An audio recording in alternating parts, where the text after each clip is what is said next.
Well, hello everyone, and welcome to another episode of HODL the Line. Unfortunately, CCM was unable to be here tonight. He had a death in the family, so our thoughts and prayers go out to him, and hopefully he will be back at the next one.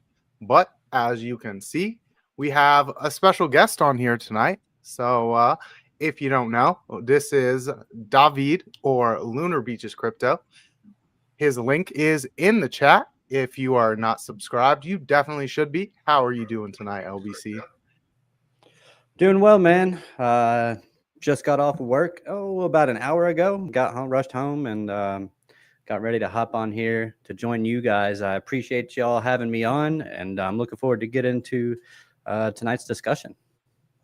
I most definitely am as well, and it's a pleasure to have you here. We'll have to have you back on when CCM is here as well. So, yeah, I was really excited to talk to Keith, but stuff happens. Life happens. It most definitely life unfortunate things happens, and you got to deal with it. But how are you doing? I'm happy to talk to you guys. So, oh yeah, well, we're happy to talk to you as well. How are you doing tonight, Bedell? Doing all right. Got a pretty bad storm rolling in that, I don't know, they keep changing the times of when it's going to hit us. So if for some reason you lose me, it's because I lost power. But it looks like you just lost your lights. Yeah. Well, that's just like the garage door light. I've been waiting for that to go off to see how the camera is, because I'm like, I don't know. Now it definitely looks like you're glowing in the dark. Yeah, I feel like I got to get back up and turn on the normal lights. Yeah. Well, we've also got a few people in the chat tonight. Let's give a few shout outs. Then we can dive into this giant, hard-hitting topic that LBC found for us. So let's see who we got in the chat tonight. Let me scroll it on up. Bingo and a bingo. Oh yeah, I see Trade Intuitions in here. We got Jesse Gluck first in the chat. He said, "Hey CCM." He said, "Like, subscribe, and share, and also to subscribe to LBC." So that link is at the top of the chat for y'all. Thank you, Jesse. We got Bedell in here. We've got Shuby in here. Drop those Shuby buckets in the chat if you got them. We got K Diggy. Said he's ready for some action. Definitely going to be some action tonight. I don't even want to tease it. It's going to be that. It's going to be that hard hitting. Dropping those Jesse emojis in there. We've got LBC. He says LFG. So yeah, we're getting it. K Diggity with the open club. We got Trade Intuition in here. Drop those bingo bangos if you got them. Let's see who else we got. Automatic Beats. He said he's sorry to hear about that. Sending positive vibes CCM's way. Let's see. Anyone else in here? Automatic Beats, real quick. Local Illinois homie. I hope you're staying safe with the storms that went through and are coming through. Yeah. What was that? I didn't hear who it was. Oh, for Automatic Beats? Oh, Automatic Beats? Yes. Well, I hope you're staying safe with those storms as well. So I just know he lives in the same state as me. I don't know where, but I just know there's multiple towns near me that have been flooded since Saturday, and we got another roll of storms coming through tonight. And for some reason, they literally just bypass my town. Like I'm in a freaking bubble. They either go north of me or south of me by like half an hour, but just not straight through. They do that in Memphis too. The storms like to come right over the river and then just like kind of go all the way around Memphis and then just poop on everything else. Yeah. It could be lower elevation. That also is a big factor in where people place larger dwellings. So the lower elevation kind of breaks up some of those storms. That's just small tidbits, random facts in BC's mind. I missed this one. We got Andrea in here, so I hope you're having a great night, Andrea. You wanna dive straight into this one? Ready for it. All right. Well, I can pull up the first segment of the video. And if Dylan y'all VA. can hear, What's up, buddy? oh, Dylan VA Sorry. sliding in here as well. He said it's 3 a.m. here and he's here to show some support. Well, we're glad you're here, Dylan. I appreciate it. Thank you, Dylan. Let's get this video pulled up. Let me know if y'all can hear it. If not, I don't know what to do because it's all video and we would just have to talk about what is said in the video then. So let me know if y'all can hear it. And so ever since then, I've been an independent consultant. We just have to talk about what is said talking in the video then. my skepticism. So, let me know if y'all can hear it. Crypto in general. And so ever since then, I've been an a independent very consultant. specific and unique role of stablecoins in the government's policy. I want to get more to stablecoins because that's a very important piece and ties into the quote unquote Genius Act that just passed. But you wrote in your piece, when Bitcoin, the first cryptocurrency, was invented, it was promoted as a financial technology that would empower individuals and wrest power away from the state and centralized elites. Just a decade and a half later, those same elites, including the Trump administration and bipartisan majorities in Congress, have embraced cryptocurrencies. But this is because rather than lifting up ordinary citizens, crypto has become a new means of expanding elite power and wealth. Can you elaborate some on that for us, Peter? Sure. So what you have to understand is that the reason the government is attracted to crypto and Bitcoin right now is because it helps government. Yep. That's sort of a pretty obvious point, but a lot of people aren't so clear on that. Peter, can you speak to as well? It helps government and helps big business, right? Exactly. So a way to sum this up is that the cryptocurrency system with all these coins, with stable coins at the heart of it, they are a shadow central bank system conducting shadow money printing to do shadow debt monetization and shadow quantitative easing. So that's the shortest way I can describe it. What that means is essentially there is all this paper value being generated in the crypto markets. And as that paper value keeps going up, as that asset inflation keeps going up, that allows the froth to spill over and very specifically start buying US debt as the rest of the world enters its multipolar phase and stops buying US debt. So this is why stable coins, where they need to be backed by US debt in order to operate, are now a bigger holder of US debt than countries like Germany. So that was that little segment. I'm sure LBC has something hard hitting to say about that. But, it's quite the interesting statement there because, we all got into crypto to get away from centralization. And it seems to be heading in the exact opposite direction. Yeah. Well, start talking about these shadowy governments, shadowy money, all this stuff, and it's like, did you forget that the ledger is public? Did you? But it's not really public per se because it's pseudonymous, right? So you don't really know where. You know the money, what wallets the money are going. The money is going, but you don't know who. For most of the wallets, you don't know whose wallets they are unless you do some kind of, Arkham Invest type of research, and you can find out whose wallets belong to who. Like they know where I think Arkham found like 80%. They can account for like 80% somewhere in that ballpark of MicroStrategy's wallets. So The question is, can you explain that clip to me as if I'm 7 years old? Wait, never mind. Explain it to me as if I'm 5 years old. Shadow. Yeah, break it down.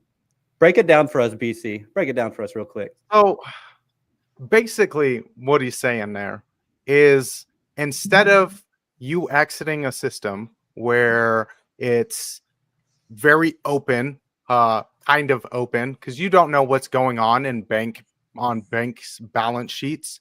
They're not audited and fully transparent, telling you what's going on.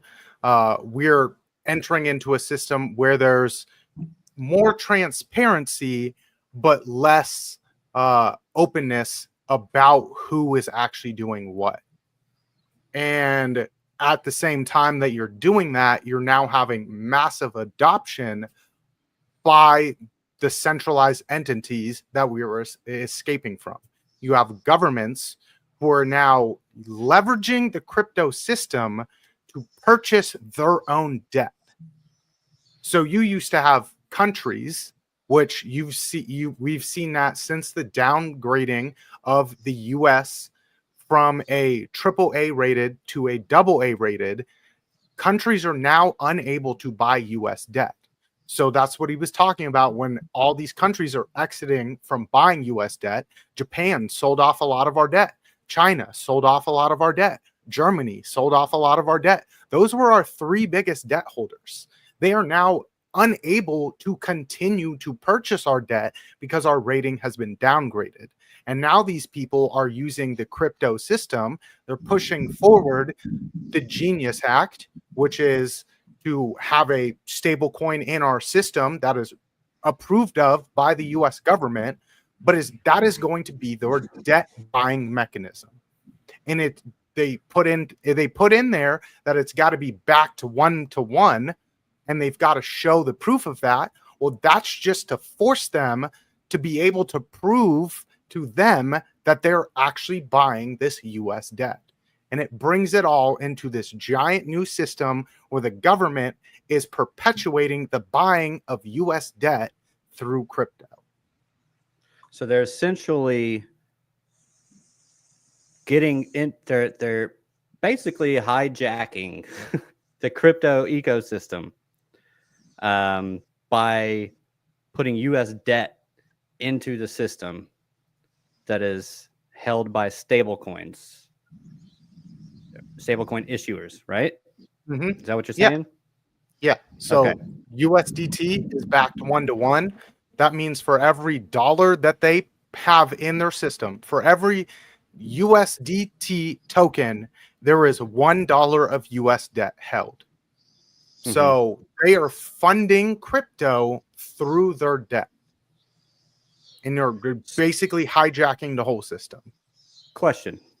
If not for fiat currency, what would give crypto its value? So that brings in the whole debate. Yeah. Bedell pointed out himself, which I mean, that brings in the whole debate of, well, what is a Bitcoin worth? A Bitcoin's worth a Bitcoin. If you take out the fiat aspect of it, which is what the whole intention was, you were supposed to be able to exit their system by putting dollars into it.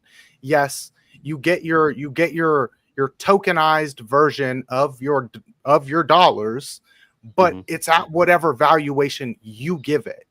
So if you transact outside of that system and never cash out, and you just transact with Bitcoin now, however many dollars you are willing to forfeit is the valuation that you're giving that Bitcoin, and now you just transact in Bitcoin.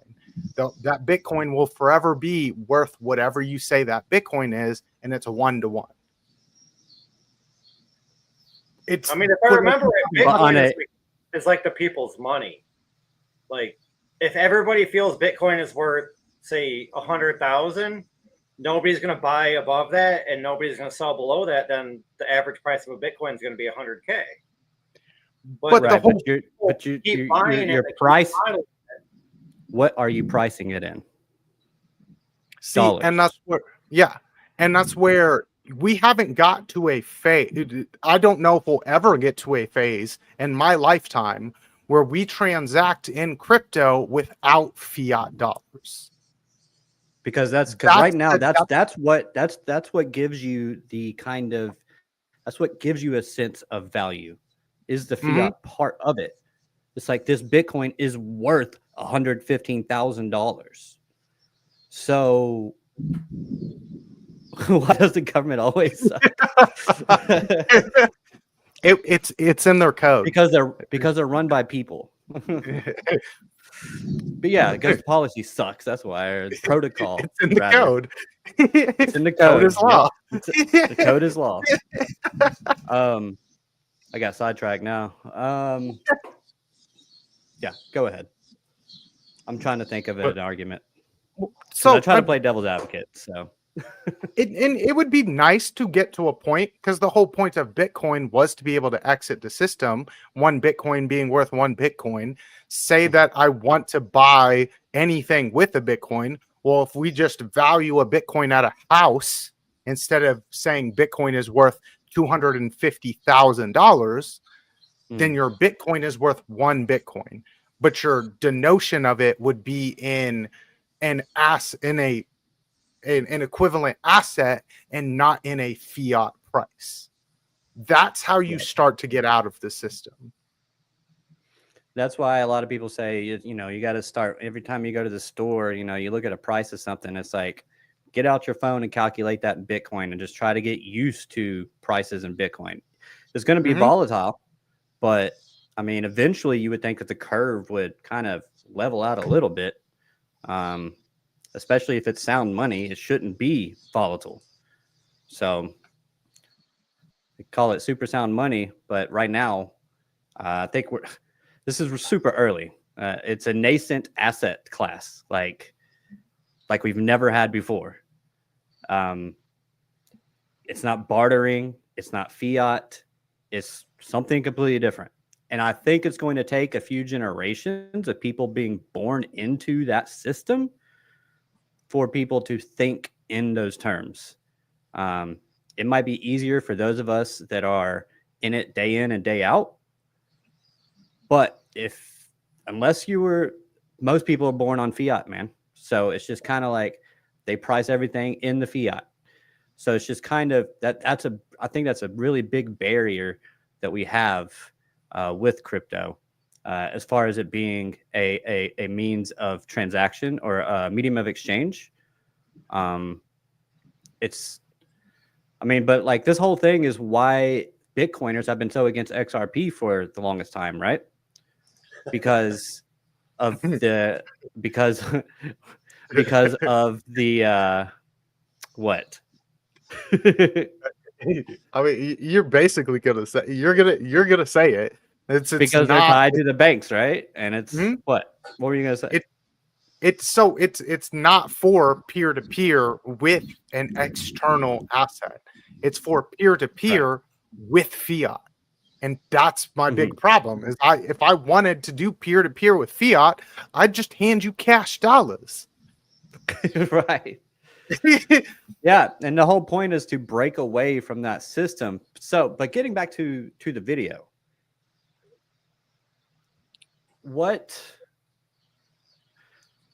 does that take away from the decentralization at all, in your opinion?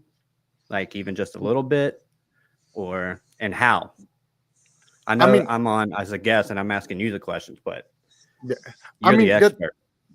I've always railed against that. It's why I was a big naysayer on the Genius Act. If you wanted regulation, it is up to us as the crypto community to foyer that regulation upon these entities that are bringing forth this mechanism for us to transact with. So if we as a community voted that, hey, we don't approve of how USDC is operating and we don't use their token, they make no money. And they would have to adopt our change. But how do you vote on a stable coin, though? Or vote within a stable coin community? You vote with your dollars. It's the simplest. It's literally it's basic economics. You vote with Free your market. dollar. Whatever you are a proponent of, you put your money in. That's why you have ADA maxis like ADA Ace, who will forever be in the ADA ecosystem and will never leave the ADA ecosystem. He has voted with his fiat dollars that ADA is the way, and he will never leave that. And he continues to vote for that system, and he uses US or what the USDM or whatever it is, that the US the ADA stablecoin. That's how he furthers his voting. It is voting in a more simpler way than coming together and being like, here's my vote on this, I'm putting my vote on the ballot. You said Cardano's not a stable coin, but you can use Cardano to vote. Yes, that's a whole different mechanism. But if you don't approve of the ADA ecosystem, you don't put your money in the ADA ecosystem. And if enough people aren't putting their money in the ADA ecosystem and say they're putting it in Solana because Solana has such and such feature, what do you think ADA is going to adopt? They're going to adopt that feature. You vote with your dollar. You said a key word in that, and I want to know if you brought up one of those segments that so I'll save my thoughts on it if you did. But regulation, because that's one of his core things on it not being sufficiently decentralized, in his opinion. Did you have a segment on that? I don't know if I timestamped that, but I can go back and try to find it. No, we don't have to, because I can straw man his argument. He's or steel man it rather. Essentially, he was saying that so OFAC regulates the miners, okay? And people have said, I could see LBC Live. Hey, Dave Digital, what's going on, brother? Thank you for being here. And Dutchy's in the house too. What's going on, Dutchy? How you doing, my guy? It's late for you, Dutchy. You need to go to bed, or you can stay here. Actually, stay here and hit that like button and all that stuff. But anyways, essentially, he was saying that the government gives the green light through OFAC to the miners. And the question is, like, does that take away the decentralization of the network, or does that keep, well, the thing is, it doesn't keep the big companies. It keeps probably more little people from being able to do the stuff because of the regulations, because it gives a barrier of entry into the mining business. And that's just, I mean, you got state and local regulations that can do with like your energy. Are you taking energy from the grid that everybody else uses? Are you causing brownouts or blackouts or anything like that? So that's why they have the regulations. But does that take away from the decentralization? Does that take it out of our hands as like everyday people, where I can't just go and get a solo miner and contribute to the network in some way? Or, I mean, I can still do it, but I have very limited capabilities compared to these other guys, although people keep hitting those dang solo miners. But yeah, I don't know. It's like a catch-22, you know? It's like you kind of have to do it because of, you don't want them just taking. I'd rather have lights on in my house than have this Bitcoin miner down the road. Just saying. Well, my family enjoys that too. So I think in your current state, yes. But as you continue to see the development of new technologies, which that's a big part, is Bitcoin is a technology. And as you continue to see the furtherance of other technologies around and that deal with the Bitcoin ecosystem, then that will be less of a factor. I don't know if you saw one of my shows the other day, but the Department of Energy has now tapped 11 companies to make nuclear reactors within the United States, which would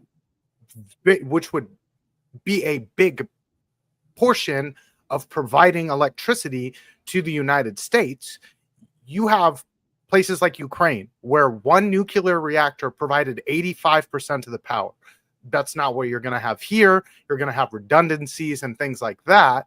But if you have those nuclear reactors that are providing way more efficient electricity, you're lowering the cost of energy. You're also making your grids, you're going to have to make them a whole lot more stable, because you're being able to run so much more power through it, provide so much more power to more people, but you're doing it way more efficiently. You don't want that loss of energy because it's coming from a big, giant plant that's centralized locations. So you're going to have to upgrade your power grid and things like that. Yes, in our current state, yes, it does negate some of the decentralization in the miners, but I don't think that will forever be a point in Bitcoin's future. People like Bedell are going to run Bitcoin miners in their garage. Unmute yourself. I would say, like, the problem with power plants, though, is there's already a lot of wasted electricity currently. So when you add in more nuclear power plants, it's more waste, which then costs them, which then costs the consumers more. Like, they're also going to take. That's why you got to have Bitcoin, right? They're gonna, but they're also. They're going to also take off some of those older wasteful, like, you're not going to have a coal plant that's running coal generation to make electricity. Like, you're going to take off a lot of those things that you don't need.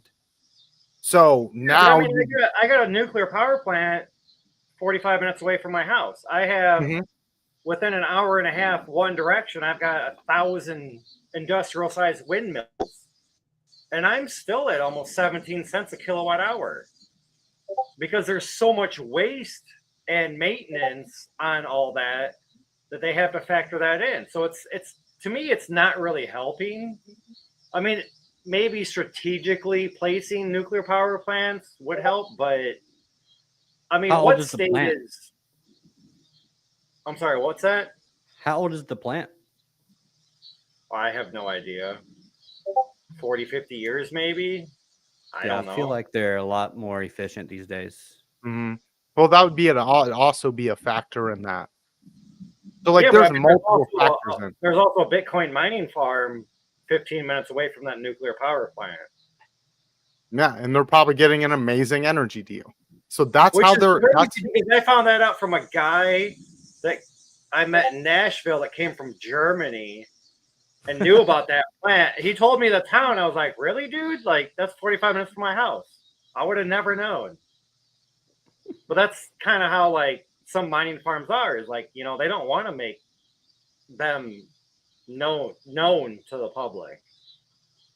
But it's like, dude, I've been in this space for 5 years and I never knew there was a mining farm within 45 minutes to an hour from my house. Like, no, but that's how they're negating some of their loss.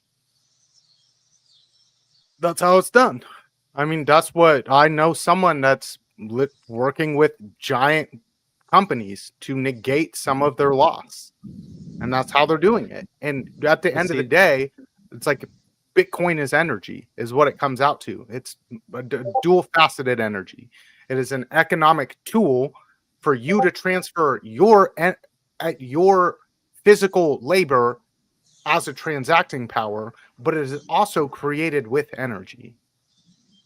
Well, I think that Peter Ryan, the guy that in that video that we're talking about, I think his whole point about the like regulation thing is that it's the government telling you what you can and can't do with your mining rigs and whatever.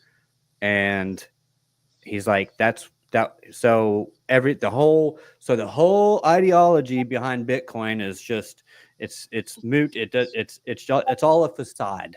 It's just BS because you don't actually have control over it and yada yada yada. And it's like, dude, like you could set up your own mining equipment in your own house. Like, in some also places, a lot of the stuff that he talks about, it's like those are short term to mid term like growing pains.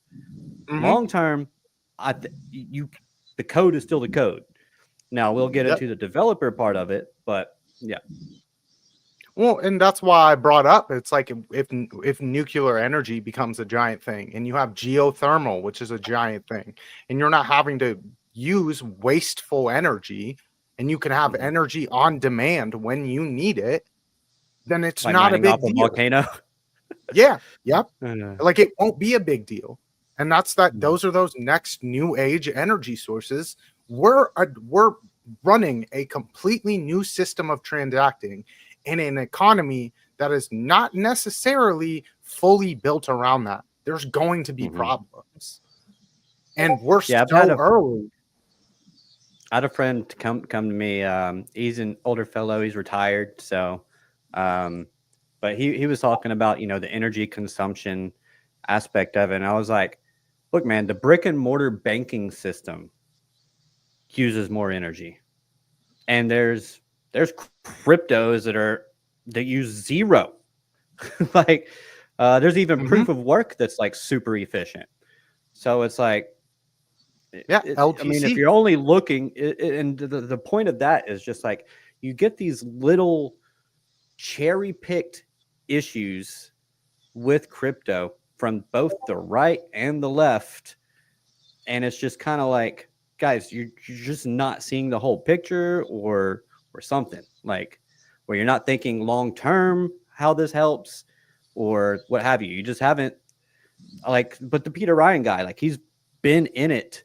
He was a writer for CoinDesk, so it's kind of crazy that somebody that was that involved and had that much belief is now saying, well, who are the developers?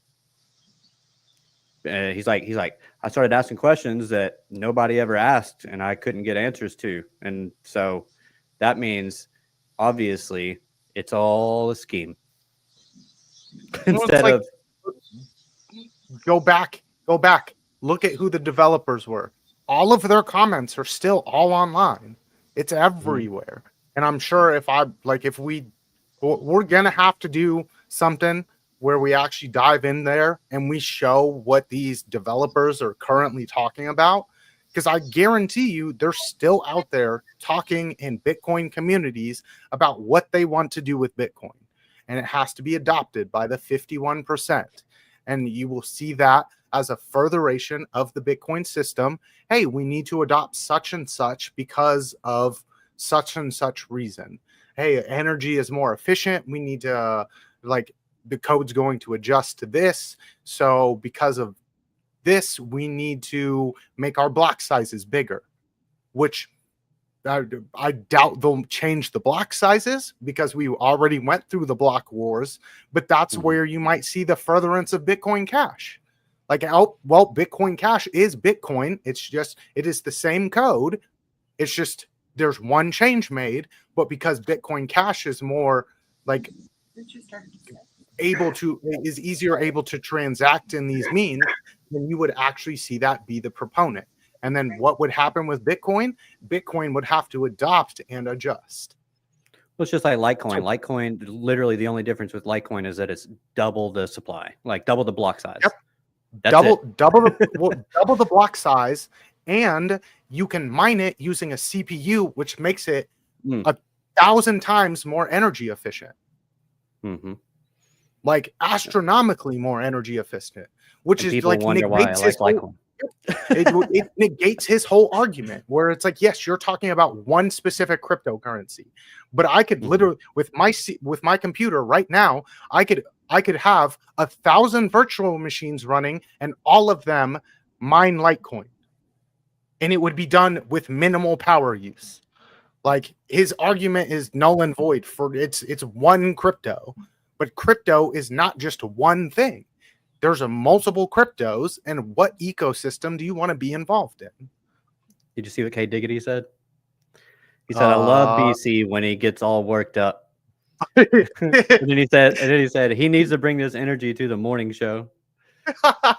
Well, I need to wake up a little bit earlier and hit the gym in the morning. So Dutchy said your paintings are about to fall off the walls. Hey, I mean, to me, BC does bring that energy to the morning show. He just kind of talks 2 or 3 times faster to get it more quicker out there, not, as a normal person would talk. What do you think, Bedell? On well, just in general, what are your thoughts so far? Because you haven't really talked much. So The whole stablecoin thing, I'm not a big fan of stablecoins because then it's backed by something, and as soon as you create a wallet, they know your ID. And I was going to say this a little bit ago, but I'm going to say it's kind of true, but it's kind of not. Like, if you create a wallet on an exchange nowadays, 9 times out of 10, you're probably going to have to KYC. So then they know who owns that wallet. Like all these legacy wallets that we don't know who owns them. Anybody I'm going to say most people have created a wallet in the last 3 to 5 years have probably been forced to KYC if they have a wallet through an exchange. and Like if you interact, the whole like decentralization and not knowing who has this wallet is starting to slowly disappear. Because, okay, yeah, you can have a legacy wallet, but then you transfer it to an exchange, they're going to force you to KYC in order to sell. So then now we know who sold this Bitcoin and what wallet it came from. So I feel like the whole decentralization soon, I'm not going to say it's going to be done, but it's slowly getting smaller and smaller and smaller, which was the whole point of crypto in the first place. But now it's like, I'm saying the whole point of crypto is to be centralized, user unknown kind of thing. But now it's getting smaller because you're forced to use an exchange to sell your crypto into fiat of whatever country or whatever state you're in. And then there's one way to get around it. Yeah. Mining. Well, yeah, I mean, you can spend Bitcoin to buy stuff. Yes, that's the one way to get around it. I mean, do you have another way? So, I mean, I have a less than legal way. Not safe for YouTube way. Yeah. There's also, you can download the Bitcoin Core and you can purchase Bitcoin that way. Purchase it. There's a wallet. There's a wallet there. You just purchase from a miner and you have it sent directly to your wallet in Bitcoin Core. Yeah, but they would know who purchased. Well, how? Who would know? Name? The miner? How do you if you give them your name. The wallet. How do you purchase the Bitcoin in the core wallet? No. So you would purchase it from a miner. I know a miner. If I wanted to purchase Bitcoin from him, I'm pretty sure he would be okay with that, and I could transact completely anonymously. That's how I used to transact with Bitcoin. Now, and you're talking about. But how is it completely anonymous if he knows who you are and you sent him fiat? If he knows my name, this person does not know he knows BC Port Court. He knows Blackie Chan. He knows my pseudonym, which that's what crypto's about. It's pseudonymous. He has a face to this name, but he does not know who I am. LBC knows who I am. Like those profiles of you that he knows are linked to probably something that you had to verify your ID for through a third party, like YouTube or Twitch or TikTok or whatever. Remember, it's about peer-to-peer and getting the middleman centralized bank out of it. It's not necessarily just nobody knows who everybody is on the chain. It's just that the government doesn't issue the money, or a central bank doesn't issue the money. The people control the network. Right now, with the KYCs, that's how they're getting around that. Because most people forfeit their identity out of convenience, for convenience. Because that's what makes it easier to get the Bitcoin, because you want number to go up, because you just want to buy something because number go up. Most of the people buying are just speculating. They're not in it for the same reason we are. That's just a fact. Most of the people that are in crypto now, it's why I rail against meme coins. It's because they're literally nothing. They're useless. They're pointless. It's pure speculation. And yeah, communities are cool and all of that, but at the end of the day, there's nothing says Ponzi scheme quite like a meme coin. So Yeah. It's at least Ponzi adjacent because it's whoever holds the bag last. I mean, that's really all the meme coin is. There's no infrastructure. There's no hardware. It's nothing. You can literally just go on a website, click 3 buttons, and create a meme coin. Like there's nothing to it. Yeah, and by the time somebody tells you to buy that meme coin, that's their exit strategy, is you buying it so they can sell it exactly at a higher price. Like by the time you hear anybody tell you to buy something, especially a meme coin, it's already too late. Like the number is just going to go down as soon as you click buy. You're gonna be like, oh, I bought $500 worth. Oh shit, now it's worth $200. Oh, maybe in the morning it'll be worth like $1,000. Now you wake up and it'll be worth like $20. You're like, what happened? So K Diggity says, yeah, they would have to be looking pretty hard, I suppose, but they would still probably know the miner guy is a miner and has other card transactions for BTC. Yeah. That's why basically what I was just saying is, like, you've got to mine the crypto and then you've got to take that crypto. It doesn't have to be Bitcoin. You can mine crypto, take it on exchange, and exchange it for whatever asset that you want. And you completely bypass any banking system doing it that way. And that's why miners, that's why miners exist. That's why they do it. I mean, they get the rewards, but they're able to circumnavigate the whole banking system because they're mining. They just get the coin and they can take it on an exchange, a decentralized exchange with no KYC, and exchange it for whatever rate that their coin is going at. And that's how they get out of the system. And so if anybody takes anything from this show tonight, start mining.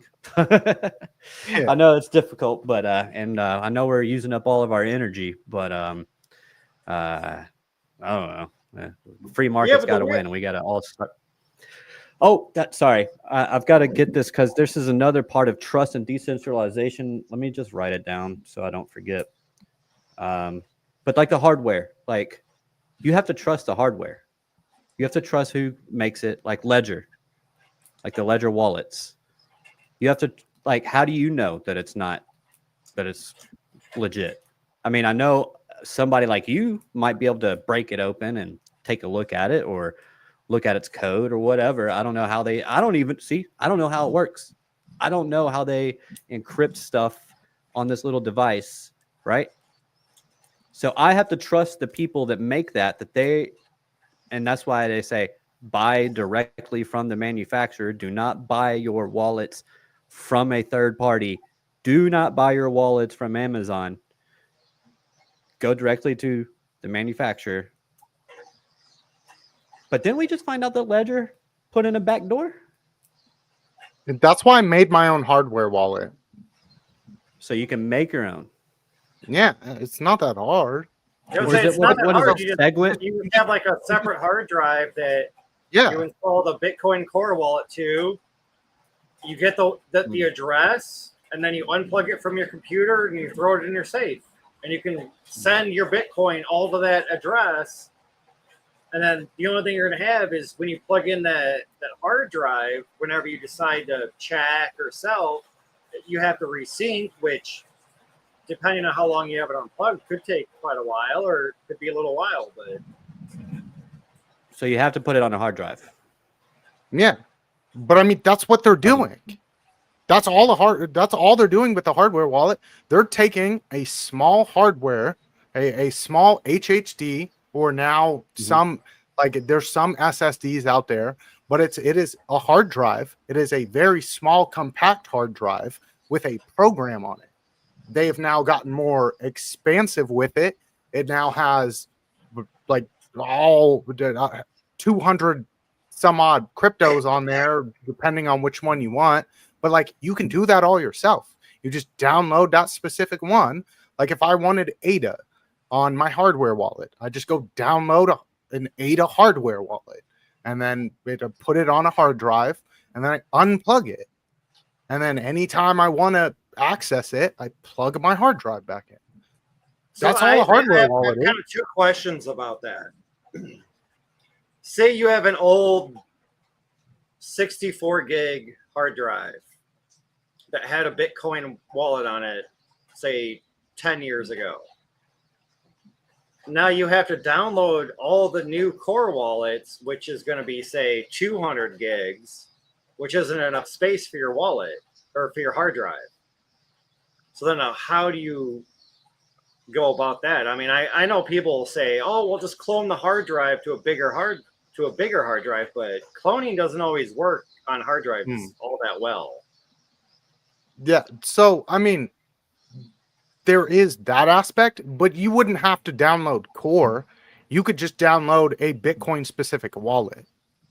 So if you download core, yes, you would be screwed, because as it continues to grow, then you're going to have more and more data that's going to be attached to it.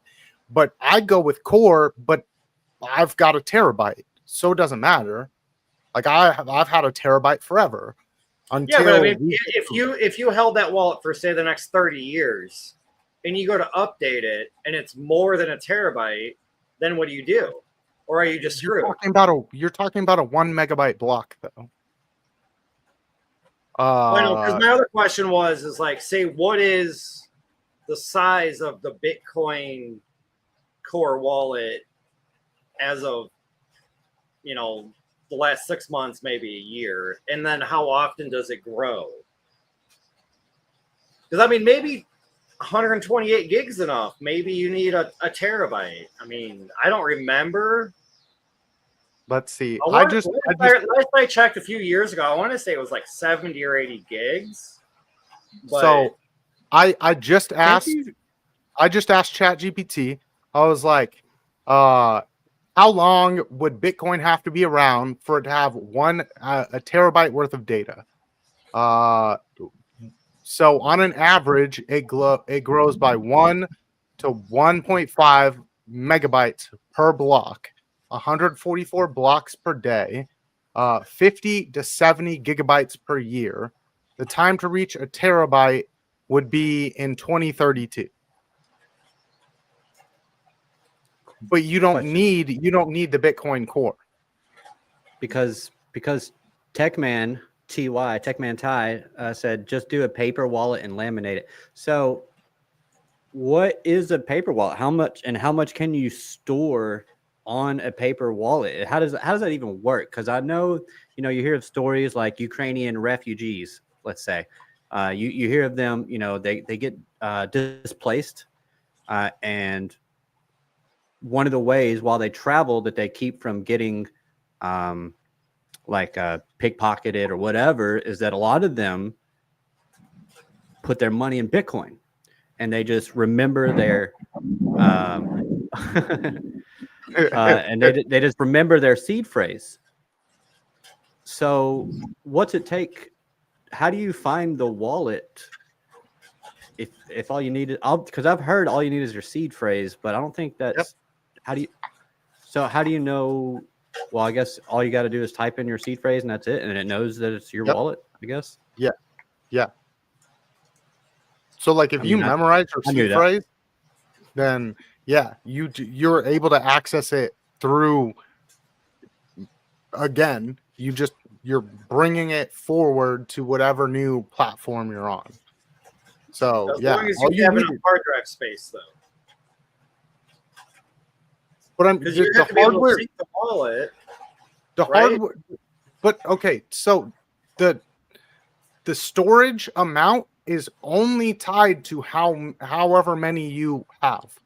It doesn't, like, if you download Bitcoin Core, you're going to need a bigger and bigger hard drive, but you don't need Bitcoin Core to run your own hardware wallet.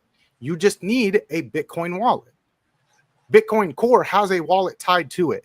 I run Bitcoin Core on my computer because I want to further the Bitcoin network. That is my way of doing my part for Bitcoin. BC, I'm trying to learn. You don't have to yell at me. He's probably trying to yell at me. I can yell if you want me to. No, I put it in case if anybody was curious about the Bitcoin Core wallet. So as of, I don't know, I just put it in Google. But as of right now, you need 600 gigabytes of data plus 5 to 10 gigabytes of data a month for the Bitcoin Core wallet. So a terabyte, okay, yeah, you're good for 3-4 Until years. 2031. Yeah, okay. Why are people, except for Bitcoin maxis, so bullish on the Genius Act? Huh.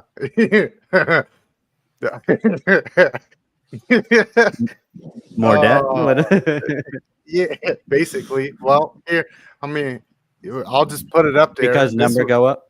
Yeah, we're Yeah. in the last stretch here. Yep. I'll put it up there. Well, Scott Bessent had one job, to sell U.S. debt to the world. He's going to do it with stable coins, his words and not mine. Here's exactly what he's got planned. And he went into it. It's like, but what does that exactly mean? And why stable coins and why now? Well, let's start with the why now. Why now? Well, the U.S. has no other options. We talked about that earlier. Foreign nations are selling treasuries. The national debt is at a draw, dropping 37 trillion. BRICS nations are trying to establish a new currency.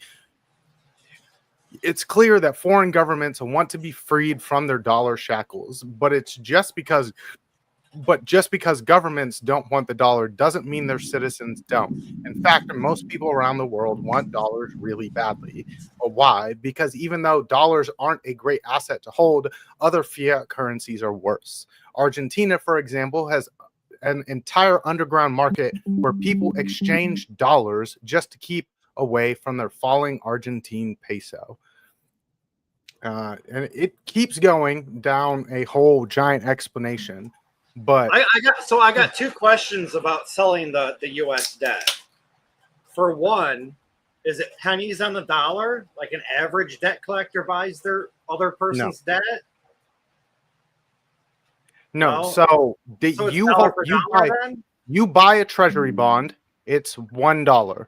They give you $1 plus.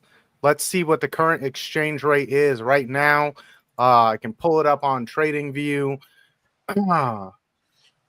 We'll go to my TradFi panel.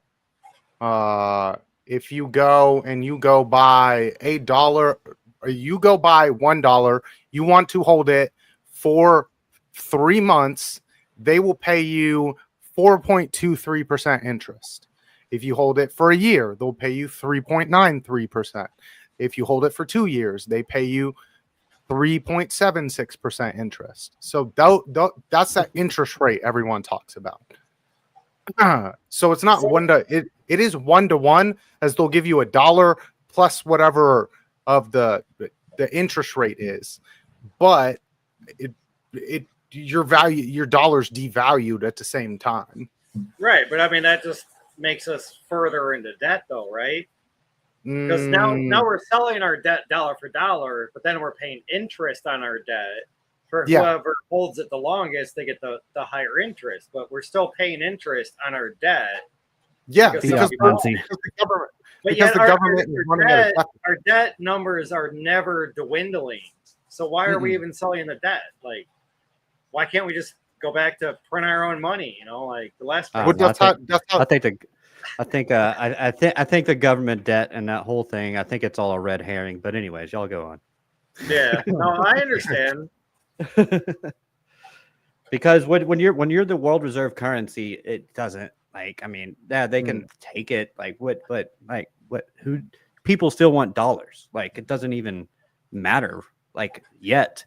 Maybe decades from now. Japan's been operating with massive debt for decades, and they're not even the world reserve currency. So I don't know, man.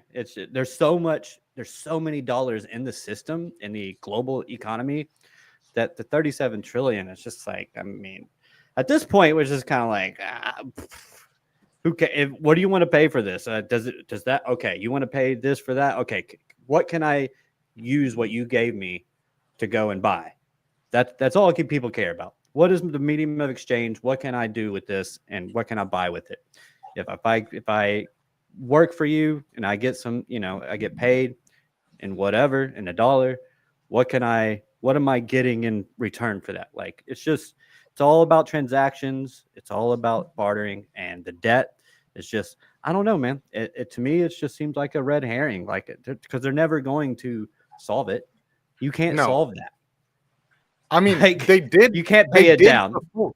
They kind of went towards fixing it because they got in my lifetime, like back when I was born, and we had a very classy gentleman who was a Democratic president, got the budget got surplus.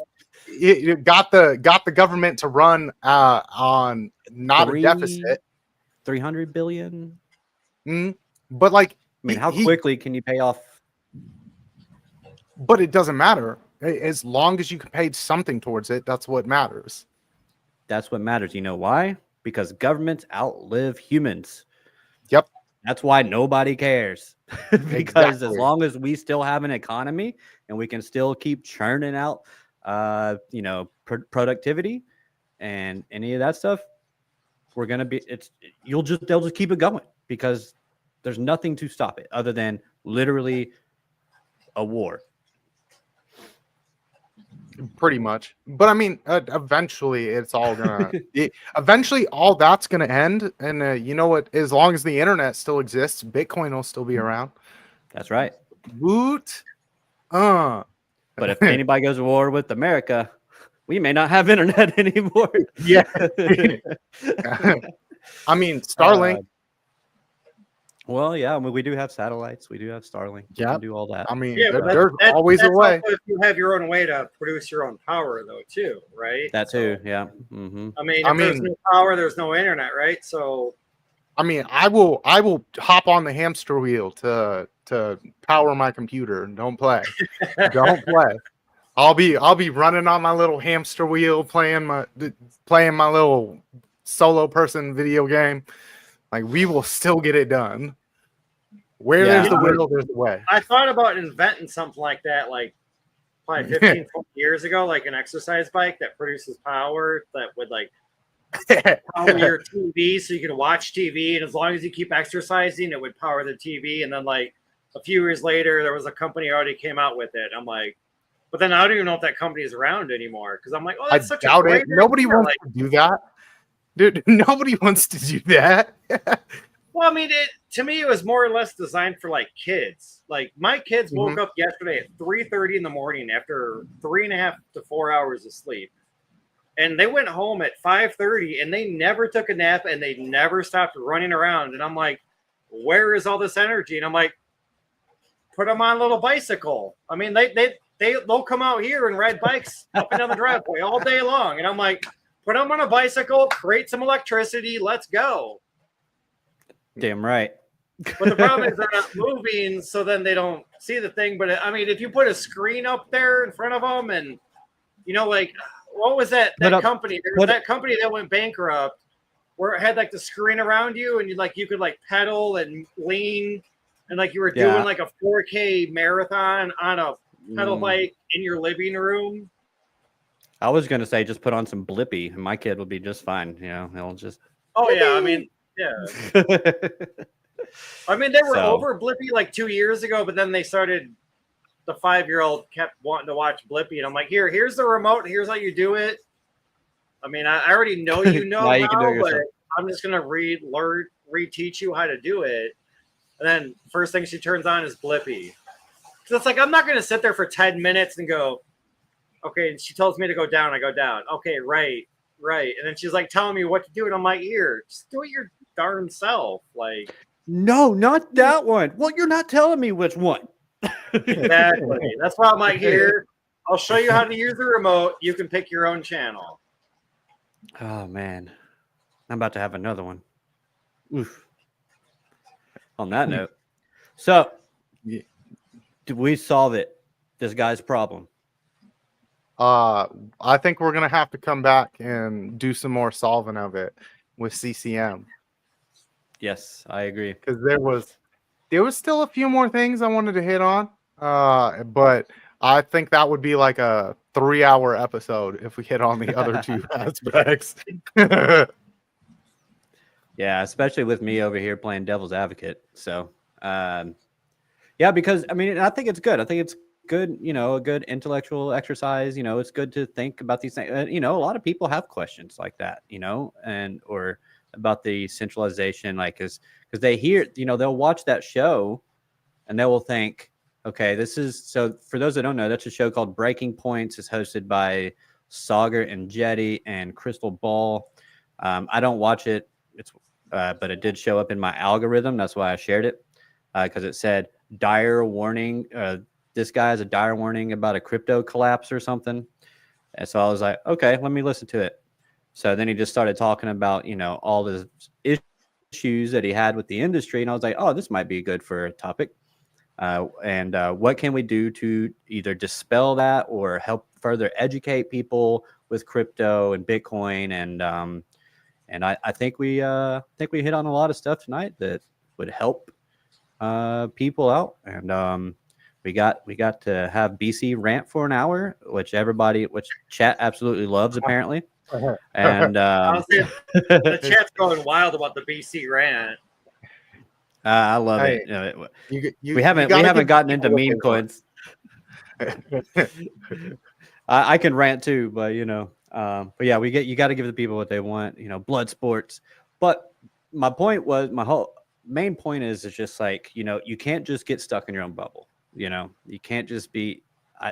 If I hear something that sounds interesting to me, or sounds like, oh, that might be, I never thought of that. I might want to ask someone that knows the space a little better than me, like BC.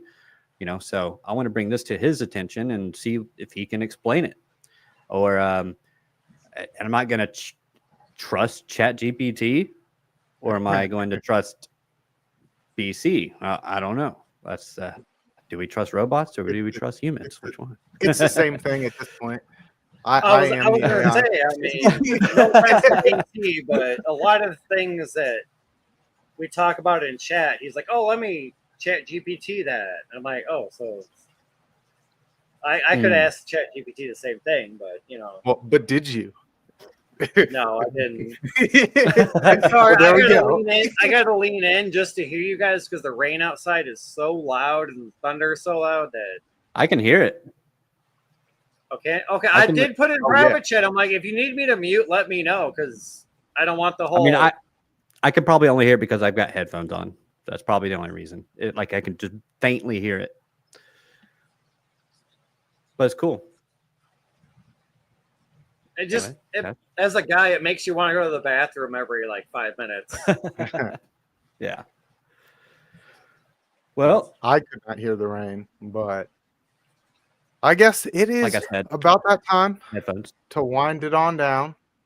And we will have to, I will save these timestamps so that we can have another discussion on this topic, because there were some other hard-hitting topics. But one of them was really touching on that Genius Act, which I would absolutely love to demolish. But we will save that for another time. Y'all can get another BC rant on that. All set says keep it going. I'm pretty sure a few of us have to go to bed because we got work in the morning. I've got a show in 2 hours, and I got to go say hey to my family, because I literally got off work and then got on here. So, but I know I'd love to keep it going, but maybe like a Friday night session where we can actually just chill and maybe. Well, I don't know if you know, but we do Crypto on the Rocks every Friday. I do. So I do. LBC can do his version of On the Rocks, and we will do our version of On the Rocks, and which is On the Rocks. And you didn't, since you don't drink. Yeah, yeah. I got you. Wait, what is my version? Come in and say hi and talk for a little while, and chill and hang out, whatever. It would it there we include go. a Yeah. gummy? No, No. no comment. No No comment. Well, I I'm on haven't the done one of moon. those on a stream in a couple months now. Speaking of which, my buddy just gave me some 50 milligram gummies the other day. I'm like, dude, I don't know, man. 20, maybe 25 is good, but 50? 50, I don't know. But I've literally eaten a 300 milligram edible back when I did all of that, and I was like, oh, yeah, that was like in my heavy smoking days, and like I ate that thing, and I literally watched TV for like the entire Saturday. It was so awesome. It's so awesome. Awesome. Awesome. I love watching TV all day. Hey, I mean, sometimes you just need a reset. You need to sit down and you just need to like relax. And you know how you relax? If you can't get off the couch. So it's almost like a forced relaxation that you optionally took. Like you didn't have to take it, but then you chose to, and then it just forces you on the couch for 12 to 15 hours at a time. Jay Violet said, David, rant time. No rants right now. Anyone ever booty bumped a gummy? Okay, diggity. What the heck? On that note, I gotta go. All right, yeah, that's as good a place to end it as any. Well, we hope to see you at the next one. You know what time? HODL the Line at 7 p.m. Eastern every single Monday here on X, on CCM's channel, or on Crypto Bedel's channel. I'm so glad that you were here, LBC. We'll have to get you back on again. Make sure to tune in to LBC here in, you said 2 hours, sir? 9 o'clock Eastern or Central Standard Time. It's 10 o'clock. Do we have somebody that can put his stream in chat before we end? Yeah. They can put the channel in the chat. I don't have the stream scheduled, so but you can just put the channel in the chat, hit that subscribe button if you are new to me. And I do mostly charting and just really I go over the charts pretty much, and any kind of analysis that I could do. People often I get caught up in the chat, so if you want to get in there and try to derail it, it'll be very easy. So just go ahead and do that, and join. Hit that subscription, whatever, that sub, and then go to the X and follow me at Lunar Beaches. And outside of that, thank you guys for having me on HODL the Line, and I can't wait for to come back on the show and hopefully come on Crypto on the Rocks on a Friday night where I can just hop in whenever and chill, and we can just talk and really get into it. We can go on some rants too if we need to. Yeah. I mean, that's kind of what Friday nights are kind of for. Just kind of shoot the shit, shoot by the hip. Like somebody wants to come in that we know and has video and has the mic. Yeah, you're always more than welcome on Fridays. Mondays, I mean, yes, you're more than welcome, but it's not just pop on in randomly kind of thing. More formal. It's more scheduled. It's more prepared. Because on Mondays, we try to limit to an hour. As Fridays, I mean, I don't know. There was times where we've gone for like 8 hours or 7 hours or 5 hours. I don't remember the longest one we've had. It's been a little while because I feel like, I don't know, crypto's kind of gone a little downhill. And well, price has gone downhill. Yeah. I mean, the price has gone up, but it's just, there's not a lot of people that want to talk about it for 6, 7, 8 hours in a row. No.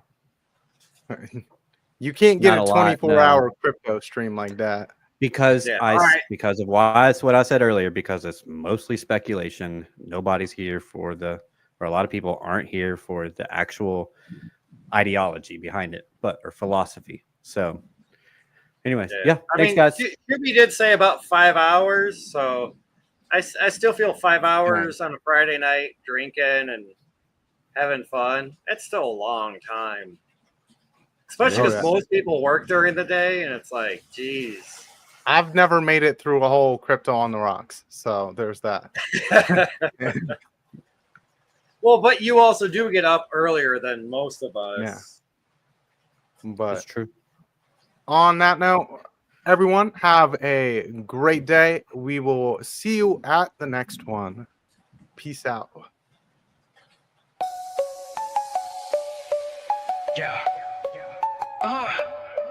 Yeah, fingers frozen, call it ice on my grip. Wallet getting heavy, yeah, it's making me trip. Charge doing backflips, but I'm steady, don't slip. Never fold, got a diamond script, no eclipse. Wolves in the market, they circle and pray. I'm a bull on parade, charging every payday. Paper hands crumble, they just fade away. I'm stacking sats, building castles where I stay. Diamond hands, I ain't letting it go. Stacking up, yeah, I'm watching it grow. Riding waves, yeah, I'm surfing the flow. Up and down, but my faith never low. Diamond hands, yeah, they gleam and they shine. Through the storm, I just hold the line. Day and night, yeah, I'm always aligned. Crypto king, yeah, the throne is mine. They panic sell, but I'm calm in the chaos.